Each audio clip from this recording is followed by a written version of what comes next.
Kedah, Pulau Pinang berebut air. Apa kesudahannya? Cerita Kedah menuntut bayaran air mentah dari Pulau Pinang ini bukanlah perkara baru. Malah pernah disuarakan sejak 2010 lagi. Kenapa Kedah nak suruh bayar pula?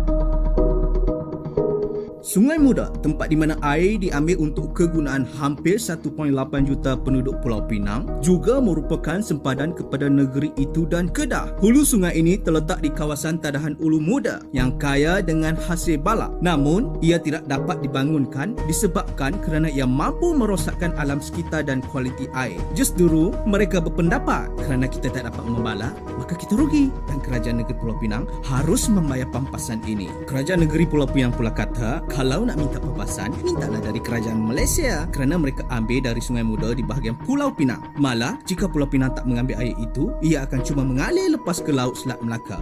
Di sebalik meminta penyelesaian di mahkamah, seperti mana yang diminta Pulau Pinang, Menteri Besar Kedah pergi lebih jauh. Misalnya, ingin mengerah orang kampung agar menyekat Sungai Muda dan memberi amaran yang Pulau Pinang hanya akan pam air selut. Malah boleh bercadang untuk meminam 14 tangki gergasi air sedalam 30 meter sepanjang 1 km untuk menyimpan air Sungai Muda agar Pulau Pinang hanya dapat mengepam air selut. Jika pembalahan ini berterusan, siapa yang akan rugi? Sebenarnya, yang paling rugi ialah rakyat atau lebih tepat lagi anda. Kegagalan menyediakan air bersih terutamanya untuk kegunaan industri akan membuatkan pelabur lari dan kilang yang bercambah di Pulau Pinang tutup. Rakyat akan menderita bukan sahaja kerana ketiadaan air, malah mengakibatkan kehilangan pekerjaan. Bukan sedikit rakyat Kedah yang bekerja di Pulau Pinang terpaksa menganggur. Kerajaan Kedah sewajarnya menumpukan perhatian untuk menyelesaikan masalah air yang dihadapi oleh penduduk Kedah. Bukan sibuk nak buat tangki gergasi. Masalah gangguan air yang makin kerap dan paip yang hanya keluar angin terus menghantui rakyat Kedah. Tindakan untuk menyimpan air Sungai Muda dari kegunaan Pulau Pinang dilihat mirip tindakan rejim Israel yang menyekat air Sungai Jordan yang menyimpannya dari mengalir ke hilir melalui tanah petani Jordan dan Palestin. Perkara ini bukan sahaja menyebabkan laut mati makin kering, malah rakyat Palestin menderita. Rakyat menunggu satu penyelesaian yang bertimbang rasa